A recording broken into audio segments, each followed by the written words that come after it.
Chilli के साहिल से बहुत दूर गहरे पैसिफिक ओशन के ठीक इस हिस्से में जहां चारों तरफ सिर्फ पानी ही पानी है, समंदर की इस वीरानियों में यहाँ एक छोटा सा आइलैंड पाया जाता है जो ईस्टर आइलैंड के नाम से मशहूर है। लेकिन इसकी मशहूरी की असल वजह इसका नाम या फिर इसका पैसिफिक ओशन में बिल्कुल तन्हा होना नहीं, बल्कि ये आइलैंड यहाँ पाए जाने वाले ड्यो कामत स्टैचूज की वजह से मशहूर है। पैसिफिक ओशन के इस रिमोट आइलैंड पर हजारों की तादाद में पाए जाने वाले ये भारी भरकम स्टैचूज आखिर बनाए किसने थे? क्या वो किसी और दुनिया से आए एलियंस थे या फिर हम जैसे इंसान? नाजरीन, ये बात है ईयर 1722 की, यानी आज से करीब 300 साल पहले, जब एक यूरोपियन एक्सप्लोरर जैकोब रोगवीन अपनी बोट में तैरते तैरते गलती से इस आइलैंड पर आ पहुंचा था। उसने क्या देखा कि इस आइलैंड पर पत्थर से बने कुछ स्टैचूज समंदर को पीठ देकर खड़े हैं। देखने में ये स्टैचूज किसी देव की तरह लगते थे जिनको बड़ी महारत से पत्थर को तराश कर बनाया गया था। जैकोब को ये मंजर काफी हैरानकुन लगा और तभी उसने इस आइलैंड को मजीद एक्सप्लोर करना शुरू किया। पता ये चला कि पूरा आइलैंड सिर्फ चंद स्टैचूज से नहीं बल्कि कई सौ स्टैचूज से भरा पड़ा है, जिनमें से कुछ खड़े हैं तो कई जमीन पर गिरे हुए भी दिखाई दिए। जिस दिन ये एक्सप्लोरर इस आइलैंड पर आया था वो दिन ईस्टर संडे का था, इसी वजह से इसका नाम ईस्टर आइलैंड रख दिया गया। उस दौर में इस आइलैंड पर सिर्फ गिने चुने लोग रहते थे और ये लोग इस आइलैंड को रापा नुई के नाम से पुकारते थे। लेकिन इन स्टैचूज को किसने, क्यों और कब बनाया ये उन गिने चुने लोगों को भी मालूम नहीं था।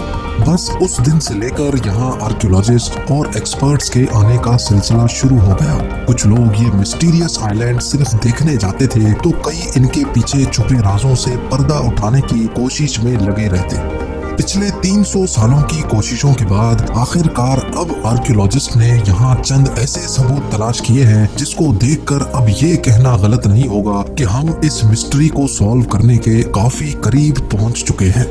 ईस्टर आइलैंड समंदर में इतना तन्हा है कि इसका पड़ोसी पिटकैन आइलैंड यहाँ से 2075 किलोमीटर की दूरी पर है, लेकिन यहाँ पर इंसान भी नहीं बसते। 500 लोगों की आबादी वाला करीबी आइलैंड यहाँ से 2600 किलोमीटर दूर है, जो मैंगरीवा के नाम से जाना जाता है, जबकि ईस्टर आइलैंड खुद चिली की टेरिटरी में आता है और यहाँ से चिली का साहिल भी 3512 किलोमीटर दूर है। आज के दौर में यहाँ पहुँचना सिर्फ प्लेन की मदद से ही पॉसिबल है, जो चिली से ईस्टर आइलैंड तक पहुँचाने में पूरे 5 घंटे लगाता है। एक नॉर्मल साइज के शहर जितने बड़े इस आइलैंड में करीब 1000 बड़े बड़े स्टैचूज मौजूद हैं और इन स्टैचूज को मोआई कहा जाता है। इन स्टैचूज में से कई की आंखें हैं तो कई बगैर आंखों के बनाए गए थे, जबकि इनकी लंबी नाक, शार्प चिन, चिपटे सर और लंबे चेहरे इनकी शक्ल को एक अनोखी पहचान देते हैं। एक एस्टीमेट के मुताबिक ये स्टैचूज 13th सेंचुरी में बनाए गए थे, यानी आज से करीब 700 साल पहले। कई स्टैचूज अपनी बॉडी समेत आइलैंड के बॉर्डर पे शान से खड़े हैं तो कई के सिर्फ चेहरे जमीन पर पड़े देखे जाते हैं।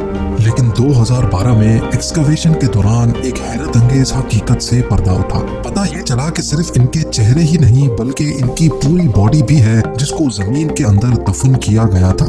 इनमें से सबसे लंबे स्टैचू की हाइट 33 फीट, यानी इसकी हाइट एक पैसेंजर बस की लंबाई जितनी ही है, जबकि इसका वजन 90,000 केजी बताया जाता है, जिसको उठाना तो दूर की बात, इसको हिलाने के लिए भी 500 लोगों की जरूरत पड़ सकती है। हैरानकुन चीज तो तब पता चली जब यहाँ एक रिसर्च के दौरान एक्सपर्ट्स को एक ऐसा स्टैचू मिला जो इनकम्प्लीट छोड़ दिया गया था। एक्सपर्ट्स की कैलकुलेशन के हिसाब से इसकी हाइट 70 फीट है, जबकि कंप्लीट होने के बाद इसका वजन 300 टन के आसपास होगा। पत्थर को तराश कर स्टैचूज बनाना और फिर इतने ज्यादा वजनी स्टैचूज को आइलैंड के डिफरेंट स्पॉट्स पर लाकर खड़ा करना, ये एक ऐसा टास्क लगता है जो इंसानों के बस की बात ही नहीं। लिहाजा कई सालों तक ये माना जाता था कि ये काम स्पेस से आए एलियंस ने किया है, लेकिन मॉडर्न रिसर्च से ये थ्योरी बिल्कुल गलत साबित हुई, क्योंकि साइंटिस्ट और आर्कियोलॉजिस्ट को कई सबूत मिल चुके हैं जिससे ये बात जाहिर होती है कि ये स्टैचूज इसी आइलैंड पर मौजूद इस वॉल्केनो से निकलने वाले वॉल्केनिक ऐश स्टोन से बनाए गए थे, यानी ये काम यहीं इसी आइलैंड पर रहकर किया गया था। एक्सपेरिमेंट के तौर पे जब स्टैचू की सिर्फ आंख को पत्थर पर तराशने की कोशिश की गई तो इस काम में पूरे 3 दिन लग गए। ये काम एक खास टूल की मदद से किया गया जो पुराने दौर में लोग पत्थर तराशने के लिए इस्तेमाल किया करते थे। एक्सपर्ट्स का मानना है कि फुल साइज के एक स्टैचू को बनाने में 12 मजदूरों की टीम को कम से कम 1 साल लग जाता होगा। यहाँ मौजूद इनकम्प्लीट स्टैचूज को देखकर ये अंदाजा लगाया गया कि बड़े पत्थरों पर वही बड़े बड़े काम करके उसको स्टैचू की शक्ल में तराशा जाता था। ऊपर वाला हिस्सा कंप्लीट होने के बाद इसको पत्थर से अलग कर लिया जाता था। रिसर्च टीम को तराशने की बात तो समझ आ गई, पर अब ये समझना काफी मुश्किल हो रहा था कि इतने वजनी स्टैचूज को वोल्केनो साइट से कई किलोमीटर दूर आइलैंड के डिफरेंट स्पॉट्स तक कैसे पहुंचाया गया होगा, क्योंकि आखिरकार एक स्टैचू का वजन करीब 14 हाथियों के वजन के बराबर है। आज के दौर में भी अगर मशीन्स का सहारा ना हो तो ये काम करना इम्पॉसिबल लगता है। ये जानने के लिए कई स्टैचूज का मुआयना किया गया जो बीच रास्ते पर गिरे हुए थे, और इन सारे गिरे हुए स्टैचूज में एक चीज कॉमन थी। जो स्टैचूज किसी स्लोप पे गिरे हुए देखे गए वो मुंह के बल गिरे हुए थे, जबकि पीठ के बल गिरे हुए स्टैचूज चढ़ाई पर पाए गए। ये देखकर साफ जाहिर होता है कि जब ये स्टैचूज ट्रांसपोर्ट किए जा रहे थे तब ये स्टैंडिंग पोजीशन में थे और ट्रांसपोर्ट के दौरान ही ये गिरकर टूट गए। एक्सपर्ट्स का मानना है कि स्टैचू को रस्सियों से पकड़कर बैलेंस किया जाता था और फिर इसको आहिस्ता आहिस्ता चलाया जाता था। जी हाँ, स्टैचू को चलाकर आइलैंड के डिफरेंट लोकेशंस तक पहुंचाया जाता था।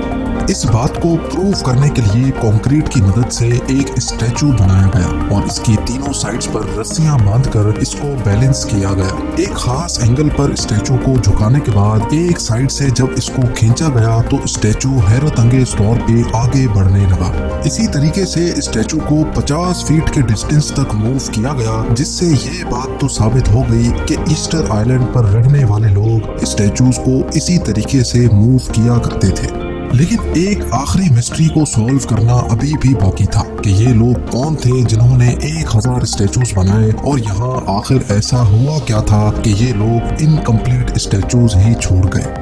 एक स्टडी में बताया गया कि रापा नोई या ईस्टर आइलैंड पर किसी दौर में 17,500 लोग रहते थे। ये लोग पॉलिनेशियन थे जो ईयर 300 में इस आइलैंड पर आए थे, यानी 1700 साल पहले। हैरत अंगेज तौर पे तब ये पूरा आइलैंड ऐसा नहीं दिखता था जैसा कि आज दिखता है।